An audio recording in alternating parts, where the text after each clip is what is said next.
자, 여러분 이번 시간에는 200페이지네요. 박근혜 정부 조직도가 나왔죠. 박근혜 정부 2차 조직 개편 아주 중요합니다. 어떻게 변경됐는가 간단히 한번 정리해보죠. 자료 보면 안전행정부 그랬죠.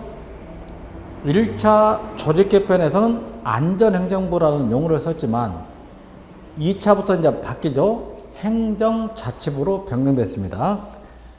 그때 나도 안전행정부 17부 3처 17청 2원 5실 6위원회 했다고 하네요. 1차 개편에서는. 그런데 2차 때는 바뀌었어요. 어떻게? 지금은 17부 5처 16청이야. 17부 5처 16청 2원 실이 5가지 6위원회가 이렇게 됐죠. 일단 여기서 포인트는 이겁니다. 지금은 정확히 17부 5처 16청이다. 거기 포커스를 별표 좀 해주세요. 17부 5처 16청 꼭 별표해놓고, 여기서 또 중요한 건 16청. 16청이 또 두 가지로 나눠지는데요. 특별법에 의하여 설치한 청이 두 군데 있다. 국토교통부 산하에 있는 세종, 정확히 행정중심복합도시건설청이죠. 세종시 행정중심복합도시건설청. 그 다음에 전라북도 부안군에 있는 새만금 개발청은 정부 조직법상 기구가 아니라 특별법상 기구다. 꼭 정리해 주세요. 그 다음에 대통령 소속 위원회가 있어. 커미션. 대통령 소속 위원회하고 국무총리 소속 위원회를 구분해야 됩니다. 근데 이건 암기하기 쉬워. 시험은 국무총리 소속 위원회가 나오는데 대통령 소속 위원회는 딱 두 가지만 알고 있으세요. 감사원이야. 우리 행정사 이러시면 나왔지. 뭐다? 감사원. 그 다음에 방송통신위원회 꼭 암기해야 돼. 감사원하고 방송통신위원회는 어디 소속이다? 대통령 소속이다. 국무총리 소속위원회는 많이 있죠. 그래서 대통령 소속에서 동그라미 쳐놓아. 감사원, 방송통신위원회에다 별표 딱 해놓고요. 국무총리 소속은 이제 많아. 뭐가 있냐면 찾아보자. 공정거래위원회, 금융위원회, 국민권익위원회, 우리 행정사 이래시면 나왔지. 국민권익위원회. 하나 더 원자력안전위원회. 꼭 정리해 주세요. 이 네 군데는 어디 소속이다? 국무총리 소속이다. 그 다음에 처가 5개로 늘어났는데 보자. 처가 5개 뭐냐면 국민안전처 들어봤죠? 국민안전처장, 처장관. 박인용 씨가 지금 현재 교육과에 돼가기로 차관이 아마 이성호 씨인데 소방방재청하고 해양경찰청을 없애버리고 국민안전처를 신설했다. 장관입니다.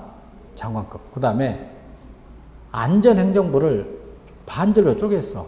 인사에 관한 업무는 인사혁신처로 넘어가서 이근면 씨가 지금 처장이죠. 차관급. 그 다음에 지방자치하고 관련되는 것, 전자정부는 행정자치부로 쪼개졌다. 그렇게 알면 되죠. 처가 2개 신설됐어. 국민안전처 하나보다 인사혁신처 좀 알고 있어야 됩니다. 네, 법제처, 국가보훈처, 식약청, 식품의약품안전처, 국무총리 소속. 그 다음에 17부 나오잖아요. 17부 중에서 기획재정부 별표해봐. 기재부 소속 외청 4군데 여버리라고. 국세청, 관세청, 조달청, 통계청 암기해 주세요. 우리나라 중앙예산기구가 기획예산처입니다. 꼭 별표. 그 다음에 행정자치부 산하에 경찰청이 있죠. 그 다음에 국토교통부 산하에 있는 행정중심복합도시건설청 새만금 개발청은 정부 조직법상 기구가 아니라 특별법상 기구야. 꼭 암기. 특별법상 기구. 이 정도 해주면 되겠습니다. 그 다음에 인사혁신처는 소청심사위원회가 있어요. 공무원들의 구제, 징계 업무를 담당하는 소청심사위원회는 인사혁신처 소속이다. 정부 조직법상 기구는 17부 5조 14청이야. 조직법, 정부 조직법. 아까 두 개 청은 다른 거라 했죠. 국민안전처는 국무총리 소속이고 중앙인사행정기관은 인사혁신처 얘도 국무총리 소속이죠. 5번 별표 특별법상기구 별표했죠. 그 다음에 6번째 복수차관부처에서 행자부는 제외되어 있어. 규모가 큰 부처는 차관이 2명 있단 말이야. 1차관, 2차관. 근데 행정자치부는 이제 복수차관이 아니라 단수차관으로 바뀌었다. 그럼 복수차관부처가 어딘가? 200페이지 다시 보세요. 동그라미 쳐봐. 복수차관부처는 기획재정부 동그라미, 미래창조과학부 동그라미, 외교부 동그라미, 문화체육관광부 동그라미, 농림축산식품부 동그라미, 산업통상자원부 동그라미, 국토교통부 동그라미. 이게 바로 복수차관부처다. 네. 안전행정부일 때는 복수차관부처였는데 행정자치부가 되면서 단수차관으로 바뀌었다. 여기까지 실제로 이제 행정 규제 뭐가 있다? 기본법. 예, 규제와 관련되는 법을 우리는 행정 규제 기본법 그런다. 이거 중요하죠. 80년대 이후부터는 경쟁력을 높이기 위해서 규제를 완화시킵니다. 우리도 행정규제 기본법을 가지고 있어요. 저도 서초구청 규제개혁위원회 제가 위원입니다. 그래서 되도록이면 우리 구청에서도 구청장님께서 창의성을 높이기 위해서 규제를 되도록이면 완화시키고 있다 이거야. 근데 여러분 모든 규제를 완화시킬 수는 없죠. 경제적 규제는 완화시키고 사회적 규제는 강화를 시켜줘야 됩니다. 아시죠? 마약을 먹는다. 이런 것은 강화를 시켜야 되겠지. 그게 사회적 규제죠? 그러나 뭐 이제 불필요한 규제 같은 것은 줄여야 된다. 인허가와 관련된 것, 그건 바로 뭐다? 경제적 규제가 되겠지. 그래서 80년대 이후부터는 작은 정부, 규제를 완화시켜야 됩니다. 그와 관련되는 법률이 바로 뭐다? 행정규제 기본법이다. 중요합니다. 1조 목적을 했다. 이 법은 행정규제에 관한 기본적인 사항을 규정하여 밑줄 불필요한 행정규제를 폐지하고 비효율적인 행정규제의 신설을 억제함으로써 사회 경제활동의 자율과 창의를 촉진하여 그렇죠. 국민의 삶의 질을 높이고 국가 경쟁력이 지속적으로 향상되도록 도모함을 목적으로 한다. 제2조 정의를 봤다. 1. 규제가 뭐냐? 행정규제란 국가나 지방자치단체가 특정한 행정 목적을 실현하기 위하여 국민 또 국내법을 적용하는 애국인을 포함한 권리를 제한하거나 의무를 부과하는 것으로서 법령 등이나 조례 규칙에 규정되는 사항을 말하죠. 자, 여러분 이걸 좀 생각합니다. 우리가 법도 서열이 있다고 그랬어. 법도 서열이 있더라. 기억나죠? 헌법, 법률, 명령, 조례, 뭐다? 규칙. 이렇게 되어 있죠. 서초구청장이 만드는 법은 뭐다? 규칙이야. 서초구 의회가 만드는 법은 뭐다? 조례. 여기까지는 이제 지방정부잖아요. 지방정부하고 관련되고요. 그다음에 법률하고 명령을 합쳐서 그냥 법령 그래. 뭐다? 법령 이렇게 말하는 거야. 응? 법령. 다시 법률하고 명령을 합쳐서 뭐라고 한다? 법령. 이건 지방정부다, 중앙정부다, 중앙정부하고 관련된다. 그래서 제가 그 데이터를 분석해 봤더니 중앙정부보다 지방정부의 규제 건수가 적다, 더 많다? 워낙 많더라고.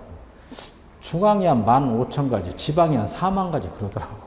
그래서 지방정부가 중앙정부보다 규제 건수가 적다, 많다? 많다. 그래서 서초구청장, 조은희 구청장 같은 경우에도 되도록이면 국민의 삶의 질을 높이고 창의성을 높이기 위해서 되도록이면 규제를 강화한다. 지금 폐지하고 있다? 폐지하고 있다. 단 조건이 있어.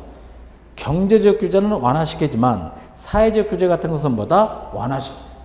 강화시켜야 돼. 아셨죠? 아주 잘하고 있다고 저는 생각하는데요. 두 번째, 이제 규제를 하게 되면 어떤 영향을 미치는가? 규제 영향 분석이 있죠? 규제 영향 분석이란 규제로 인하여 국민의 일상생활과 사회경제 행정 등에 미치는 여러 가지 영향을 객관적이고 과학적인 방법을 사용하여 미리 예측 분석함으로써 규제의 타당성을 판단하는 기준을 제시하는 것을 말한다. 예를 들면 정부가 X라는 규제를 신설했을 때 비용이 얼마고 편익이 얼마인가 영향을 미치는 걸 사전에 알아본다. 규제 영향평가 그러잖아. 규제 영향 분석. 적용 범위. 이 법은 어디까지 적용되는가? 규제에 관하여 다른 법률에 특별한 규정이 있는 경우를 제외하고는 이 법이 정하는 바에 따른 단, 이항 바 다음 각 언어 하나에 해당하는 사항에 대해서는 이 법을 적용하지 않는다. 행정부가 만든 법안이기 때문에 예외되는 곳이 있어. 1번 헌법기관과 국회, 법원, 헌법재판소, 선거관리위원회 및 감사원이 하는 사무는 이 규제법에 제외돼. 독립기관이면서 헌법기관이야 다. 두 번째 형사, 행정 및 보안 처분에 관한 사무. 3. 국정원법에 따른 정보 보안 업무에 관한 사항은 제외야. 4조에다 별표, 규제 법정주의 별표. 규제는 법률에 근거하여야 하며 그 내용은 알기 쉬운 용어로 구체적이고 명확하게 규정돼야 돼. 규제보다 법정주의 별표. 제6조 규제 등록 및 공표. 중앙행정기관의 장은 예를 들면 법무부 장관은 국방부 장관은 교육부 장관은 소속 소관 규제의 명칭 내용 근거 처리기관 등을 23조에 따른 규제개혁위원회에 등록해야 돼. 대통령 직속으로 뭐가 있다? 규제개혁위원회가 있죠. 등록해야 된다. 7조 아까 규제 영향 분석 및 자체심사. 중앙행정기관의 장은 규제를 신설하거나 강화하려면 다음 각구의 사항을 종합적으로 고려하여 규제 영향 분석을 하고 규제 영향 분석서를 작성해야 된다. 8조 별표. 규제의 존속기한은 몇 년이냐? 별표. 중앙행정기관의 장은 규제를 신설하거나 강화하려는 경우에는 종속시켜야 할 명백한 사유가 없는 규제는 존속기한을 설정하여 그 법령 등에 규정하여야 된다. 그리고 이 규제의 존속기한은 규제의 목적을 달성하기 위하여 필요한 최소한의 기간 내에서 설정되며 그 기간은 원칙적으로 동그라미 5년을 초과할 수 없어. 근데 재심사에서 연장할 수 있어. 원칙적으로 5년을 초과할 수 없다. 10조 심사 요청. 중앙행정기관의 장은 규제를 신설하거나 강화하려면 위원회에 심사를 요청해야 된다. 이 경우 법령안에 대해서는 법제처장에게 법령안 심사를 요청하기 전에 해야 된다. 제13조 긴급한 규제의 신설 강화 심사는 어떻겠냐. 1항 위원회는 제1항에 따라 심사 요청된 규제의 긴급성이 인정된다고 결정하면 심사를 요청받은 날부터 동그라미 20일 이내에 규제의 신설 또는 강화의 타당성을 심사하고 그 결과를 관계 중앙행정기관장에게 통보된다. 이 경우 관계 중앙행정기관의 장은 위원회의 심사 결과를 통보받은 날부터 60일 이내에 위원회에 규제 영향 분석서를 제출한다. 23조 별표. 정부의 규제 정책을 심의 조정하고 규제의 심사 정비 등에 관한 사항을 종합적으로 추진하게 하여 동그라미 대통령 소속으로 규제개혁위원을 둔다 이거야. 규제개혁위원장은 국무총리는 당연직이고 민간인 위원장 1명에서 2명이 됐단 말이야. 2명. 아시죠? 공동입니다. 공동위원장이죠. 그 다음에 8절은 참 중요합니다. 별표예요. 정부 업무 평가 기본법. 이건 공무원 7급, 9급, 국회 사무처는 매년 나온단 말이야. 정부 업무 평가 기본법 별표. 중요합니다. 자, 이걸 아주 쉽게 한번 설명해 보겠습니다. 매년 이걸 출제되는데 공무원 시험에서 아주 쉬워 여러분. 잘 봐. 정부가 업무 쉽게 말해 정책이란 말이야. 정책. 정부가 업무를 제대로 잘 수행하고 있는가를 평가한다. 평가는 뭐가 된다? 기본법을 말해. 그래서 정부 업무평가 기본법 이렇게 말하는 거야. 그러죠? 그러면 여기서 포인트는 정부는 어디까지를 정부로 보냐 이거야. 두 가지로 나눠져 우리는 딱 나온단 말이야. 중앙정부, 국가죠. 중앙정부. 그 다음에 지방정부보다 지방자치단체 하나 더 있죠. 그 다음에 공기업 뭐가 있다? 공공기관. 한국가스공사, 한국전력공사, 캐피코 뭐 이런 거 있잖아요. 한국토지주택공사. 이게 중요해. 그래서 중앙정부 하나 있죠. 중앙정부 하나지만 아까 나오는 17부 5처 몇 청이 있다? 16청. 그 밑에 딸린 뭐다? 소속기관까지 포함하는 거야. 지방자치단체. 제가 알기로 지금 243개 있는 걸로 아는데 지방자치단체 243개. 공공기관. 지금 박근혜 정부 때 공공기관이 지금 현재 제가 알기로 316개가 지정되어 있단 말이에요. 이걸 말하는 거예요. 그래서 중앙정부, 지방정부, 공공기관이 업무를 제대로 잘 수행하고 있는가를 되도록이면 합리적으로 평가한다. 서열을 매기겠다. 그런 법을 정부업무평가기본법 이렇게 말합니다. 그럼 여러분 보세요. 이 수많은 기관을 한 기관에서 다 평가할 수가 없잖아. 그래서 우리는 상위평가가 아니라 무슨 평가다? 자체평가야. 국방부, 네 스스로 평가해봐. 문제가 있을 때는 국무총리실에서 다시 해라. 뭐다? 재평가. 이렇게 말한 거죠. 다시 한번. 이 수많은 기관을 국무총리실 한 기관에서 평가할 수 없다. 원칙은 뭐다? 자체평가야. 자체평가 위주로 한다. 단, 평가에 문제가 있을 때는 아전 인수계를 평가했을 때는 국무총리실에서 뭐 한다? 재평가를 실시하게 할 수 있다. 자, 정리해보죠. 중요합니다. 제1조 목적.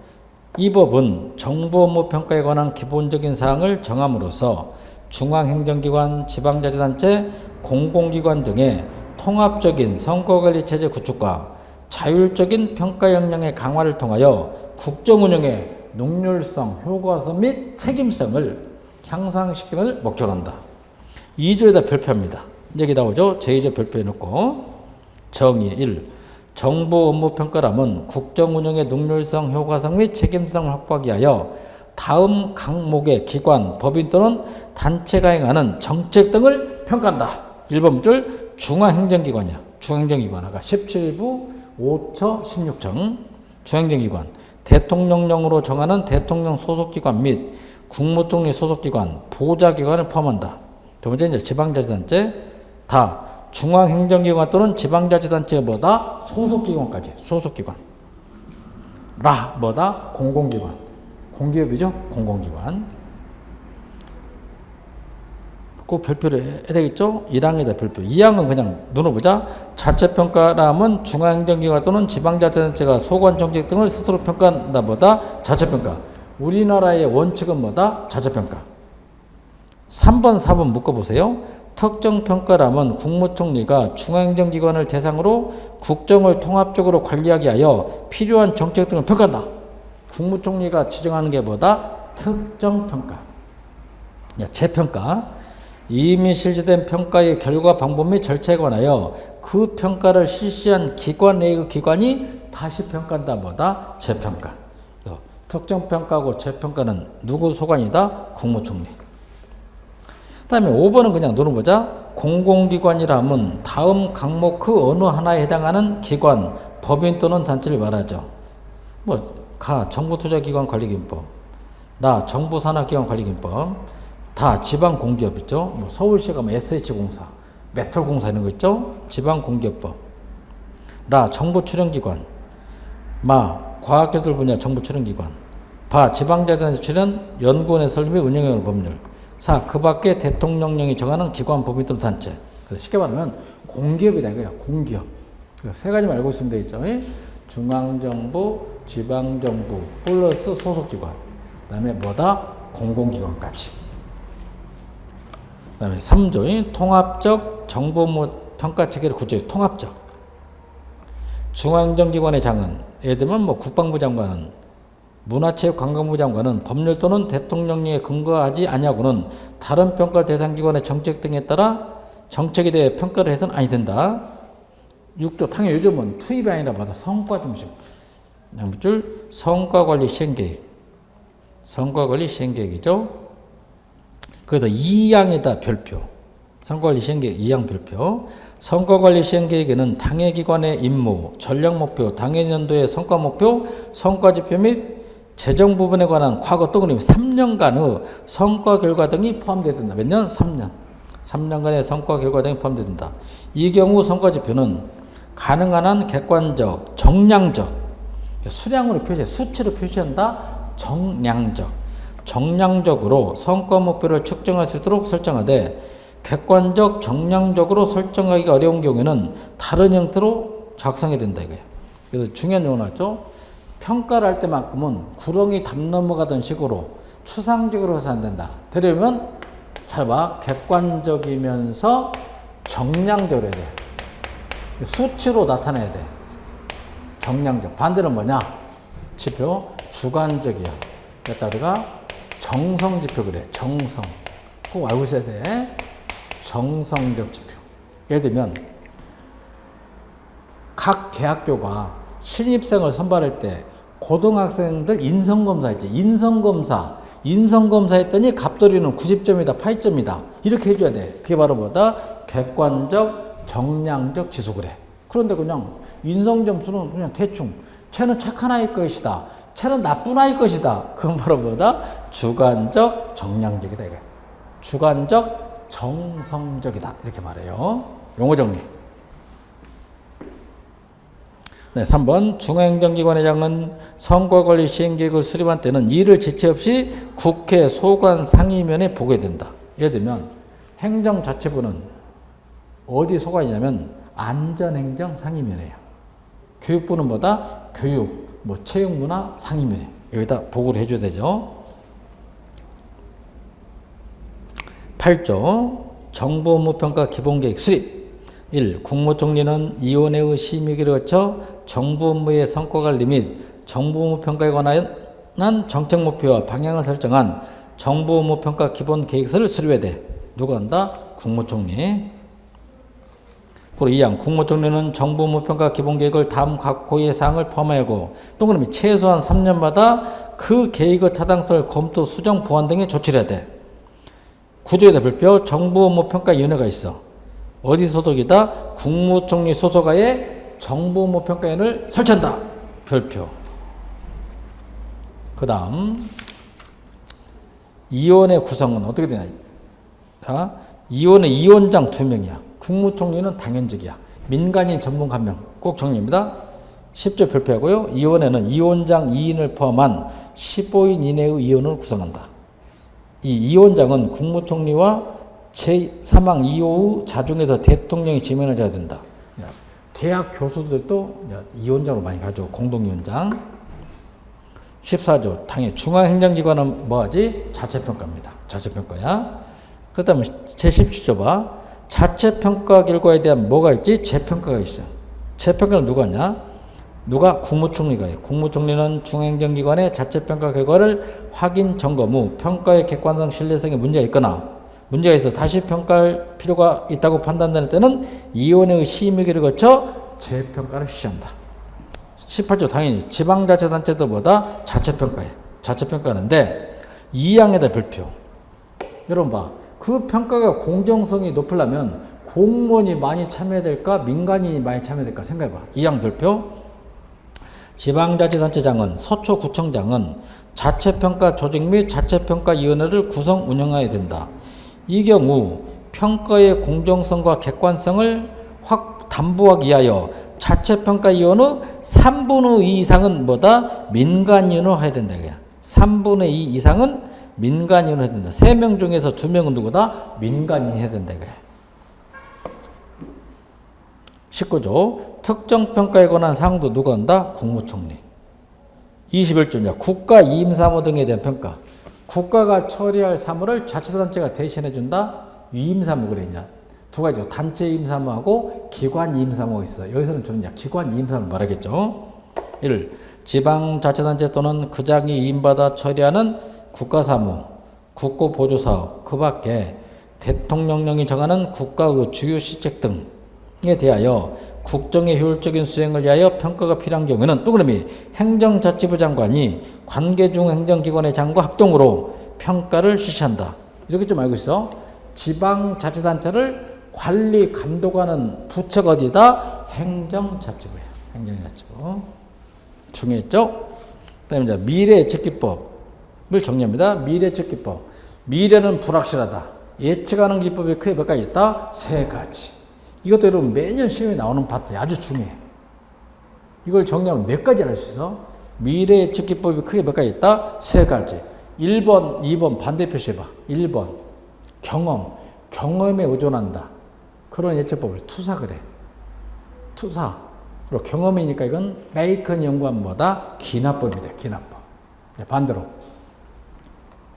이론에 의존한다. 이건 뭐다? 예견 그래. 이론에 의존한다. 뭐다? 예견. 이건 주로 이제 반대니까 데카르트가 연구한 뭐다? 연역법. 뭐다? 연역법이 있단 말이야. 연역법. 그래 마지막 추측. 직관에 의존한다. 직관. 통밥에 의존한다. 뭐다? 추측. 이 대표적인 게 바로 뭐였다? 델파이 기법. 가장 많이 시험에 나온 게 뭐지? 델파이 기법. 세 가지야. 그럼 제가 아주 쉽게 한번 설명을 해드리겠다. 어김없이 제가 찍어준 것도 시험에 출제되니까요. 저는 강의할 때 이렇게 강의를 해줘. 작년에도 어떻게 강의했는가 기억이 날 거야. 로또를 가지고 저는 강의를 했죠. 기억에 확 남아져 있죠. 미래를 예측하는 기법 중에서 첫째 투사가 있다. 그 다음에 두 번째는 예견이 있더라. 세 번째는 추측.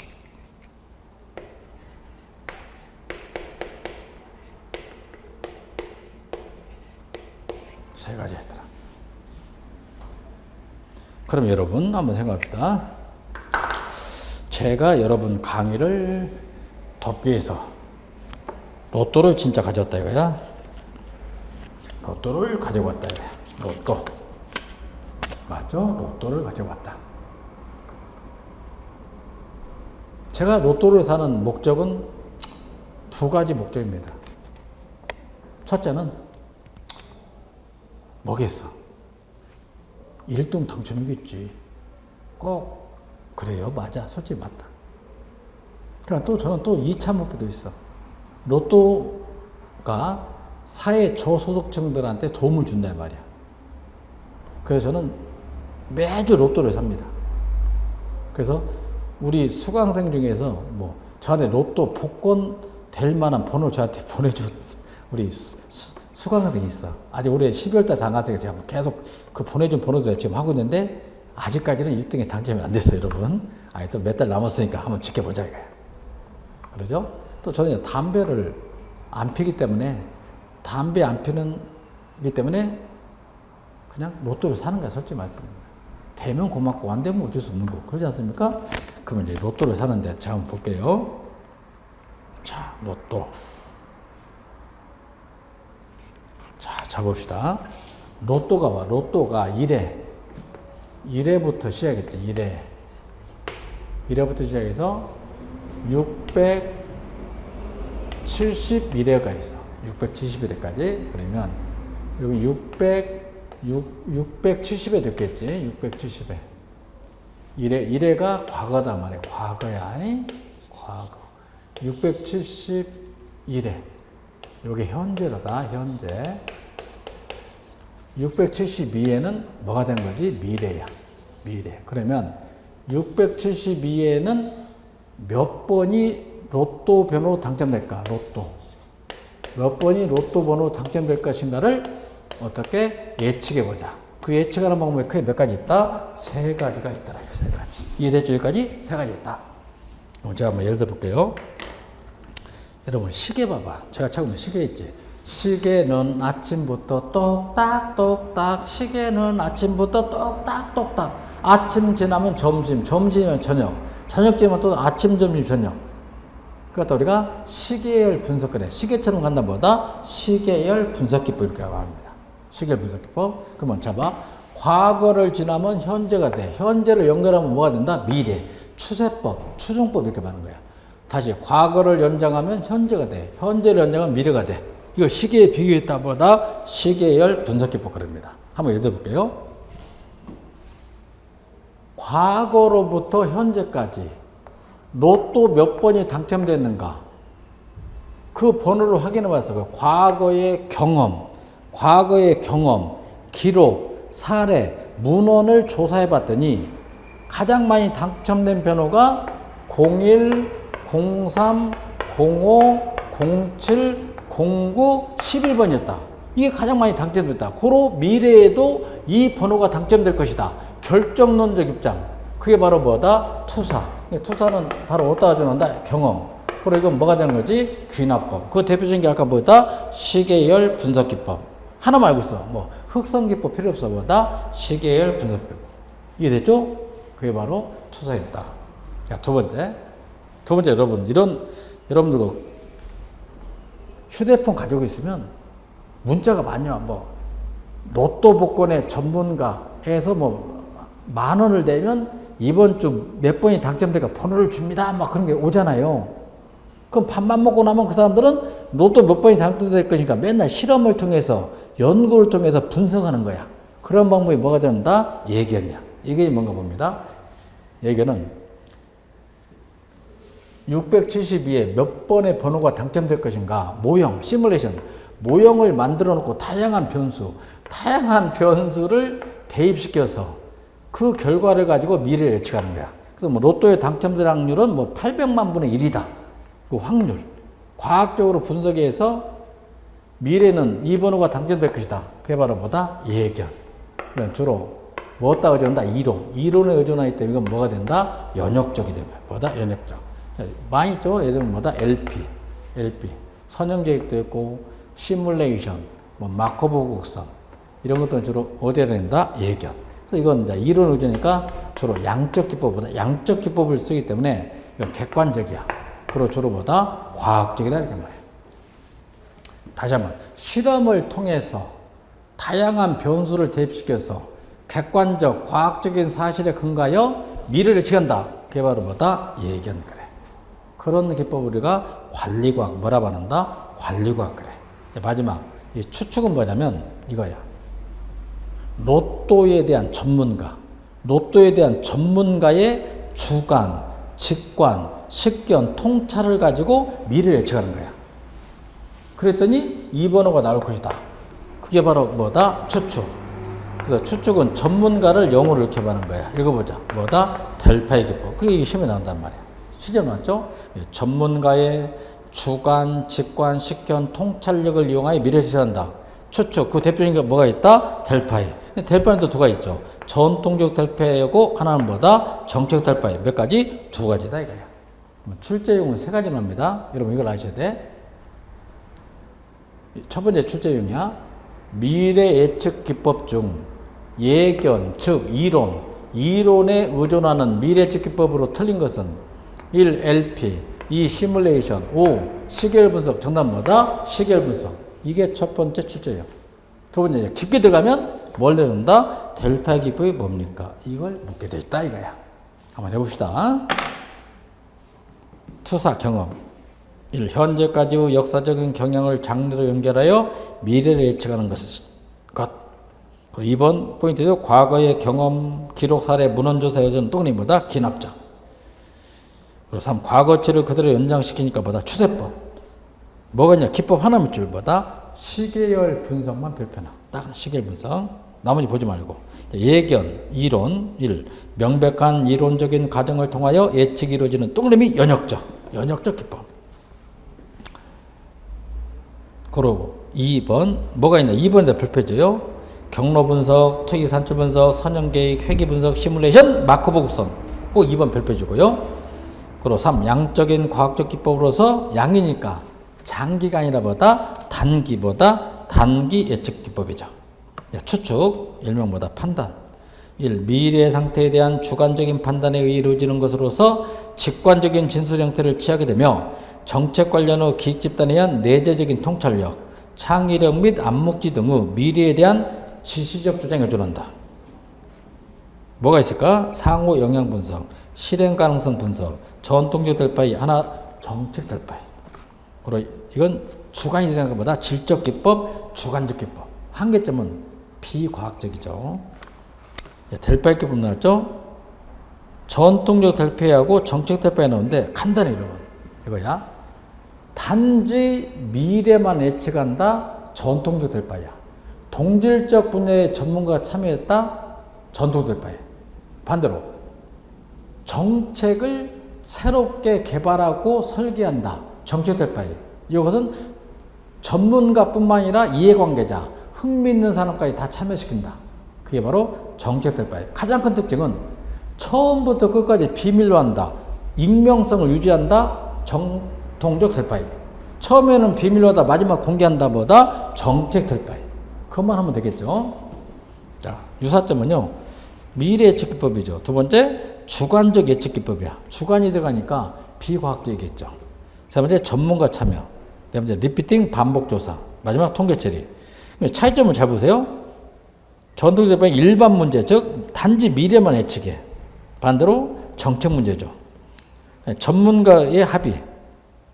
대립된 의견은 표출합니다. 세 번째, 전문가 참여. 이것도 포인트, 전문가 참여다. 괄호를 적어봐. 동질적 분야의 전문가야. 다시 이질적이 아니라 보다 동질적 분야의 전문가. 반대로 정제대표에는 전문가, 비전문가, 흥미 또는 관심 있는 이관계 참여해서 동질적 분야의 전문가면 전통적 바이, 다양한 분야의 전문가면 뭐다? 정책될 바이. 그 다음에 별표, 완전한 익명성, 처음부터 끝까지 비공개. 반대로 선택적 익명성, 초기에는 익명성, 나중에는 뭐다? 공개한다. 그게 가장 큰 차이점이다. 별표. 토론 없어. 반대로 토론 있고요. 일반적인 통계 처리. 얘는 뭐다? 양극화된 통계 처리. 그 다음에 11절 인사행정 정기관장. 이것도 100% 시험에 나오죠. 이 업관제를 비판하는 게 뭐다? 실적제야. 실적제를 비판하는 게 뭐다? 대표성 관리제. 아주 좋아. 다시 한번. 업관제를 스포일 시스템 그래. 역관제를 비판하는 게 뭐다? 실적제. 실적제를 비판하는 게 뭐다? 대표성 관리제. 역관제, 스포일 시스템. 실적제, 메리트 시스템. 대표성 관리제, 리프레젠티브 뷰로크래시. 그럼 여러분 아주 이거 쉬운 거야. 자, 한번 예를 들게요. 조선시대 봐봐. 조선시대 공무원이 되는 방법이 크게 두 가지 있더라고. 여러분 사극 보면 나오지. 사극. 윤원영이. 문정왕후. 사극을 보면 나오더라. 자, 잘 보세요. 수렵엽, 사냥할 엽. 수렵, 엽총을 때. 엽관제가 있고요. 1829년에서 1883년까지 82년 뭐 연도 1882년까지 나타난 게 엽관제다. 전리품 스포일스 그러지? 스포일스 시스템 이렇게 말하죠. 너 안 되겠다. 이걸 비판한 게 메리트 실적제. 철저히 실적에 의존한다. 실적제. 이거 뭐 1883년에서 물론 지금도 있지만 1900 그냥 30년대까지 보자.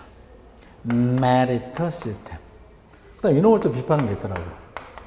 대표성 관료제. 대표성 관료제가 있죠. 1944년 이후죠. 리프레젠티브 뷰로크래시.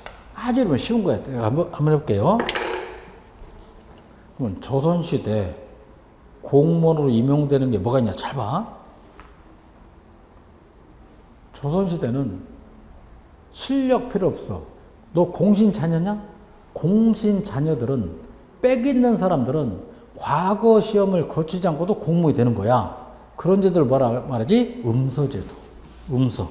그렇지? 음서제도. 음서제도를 현대판 뭐라 말한다? 역관제 그래.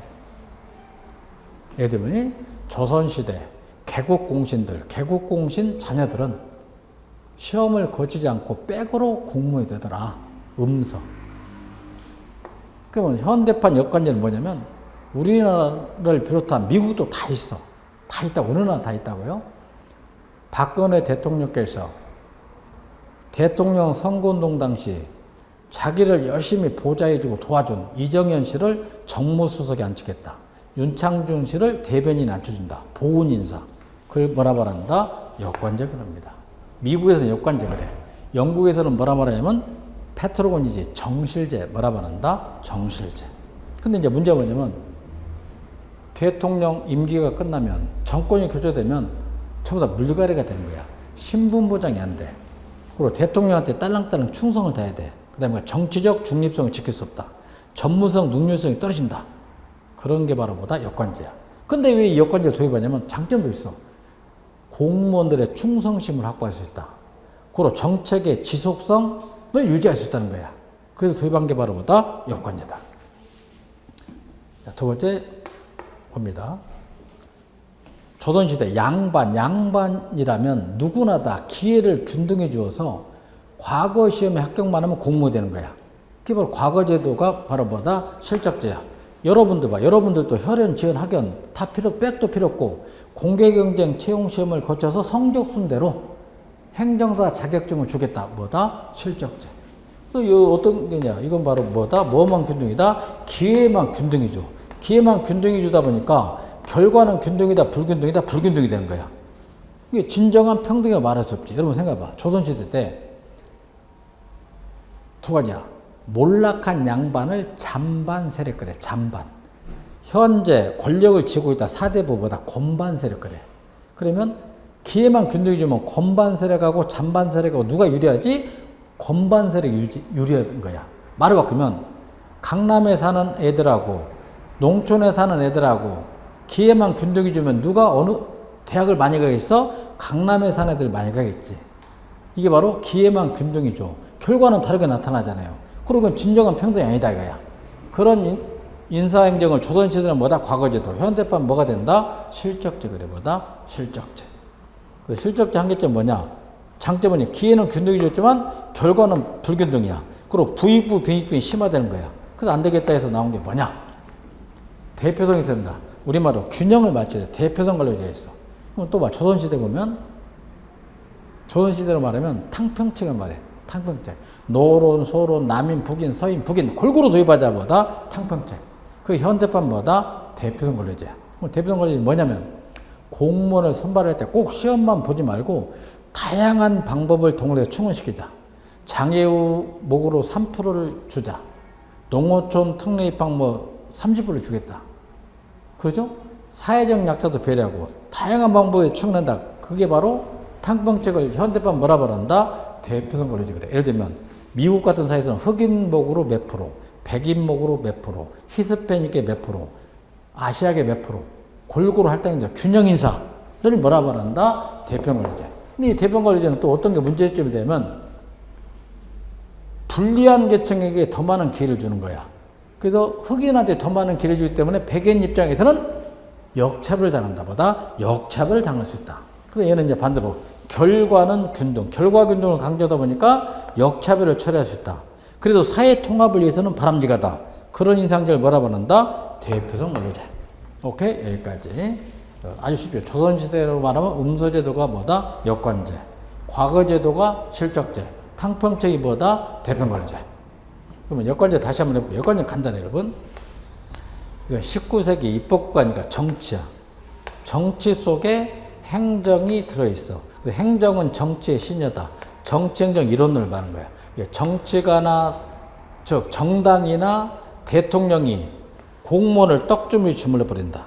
그리고 행정은 정치의 노예다. 정치행정 이론론. 그게 바로 뭐지? 여권제입니다.